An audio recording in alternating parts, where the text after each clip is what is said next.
No one should be condemned unheard का क्या मतलब होता है, ये आज की इस वीडियो में सीख लेते हैं। No one should be condemned unheard का मतलब होता है कि किसी की भी अनसुनी निंदा नहीं की जानी चाहिए। यानी कि जब आप किसी के बारे में कोई आलोचना करते हैं या किसी के बारे में कुछ कहते हैं तो वो उसका पक्ष सुनने के बाद ही आपको कहना चाहिए। यानी कि मान लीजिए दो लोगों की लड़ाई है या मान लीजिए सास बहू की लड़ाई है और आपने सिर्फ सास का पक्ष सुना और बहू की निंदा कर दी तो वो भी गलत है, और सिर्फ आपने बहू का पक्ष सुना और सास की निंदा करने लग गए तो वो भी गलत है। तो इसमें यही कहा गया है कि आपको सास और बहू यानी कि दोनों पक्षों को सुनने के बाद या किसी की पूरी कहानी सुनने के बाद या किसी की पूरी बात सुनने के बाद ही अपना पक्ष रखना चाहिए या आपको निंदा करनी चाहिए या आलोचना करनी चाहिए।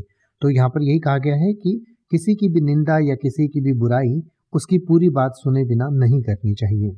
अब आप ऐसे ही किसी भी वर्ड का मतलब हिंदी और इंग्लिश में YouTube पर सर्च कर सकते हैं। आपको मेरी वीडियो मिल जाएगी जिसमें आप बिना किसी फालतू बकवास के सीधा उस वर्ड का मतलब समझ पाएंगे। तो ऐसी ही वीडियोस को देखते रहने के लिए चैनल को सब्सक्राइब करें और बेल आइकन को प्रेस करें।